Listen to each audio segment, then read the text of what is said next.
Hello all. I had a chance to test drive the new Toyota RAV4 today.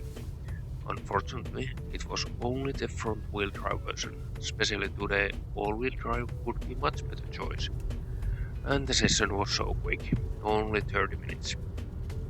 Ride quality is generally good, platform works very well.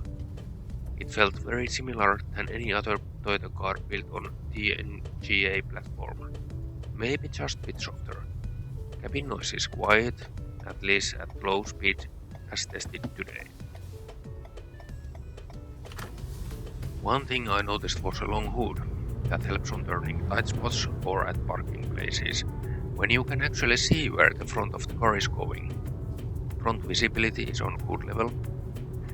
Difficult to say how that compares, for example, to Subaru Forester. It's been such a long time I have driven Forester last time. Back windows look, however, smaller than, for example, in Forester. So I think Subaru is still the champion on this area. One dislike on my current car is the Toyota Entune 2.0. It boots up very long time. Backup camera images rendered instantly to the screen, but any other function takes time before they are usable.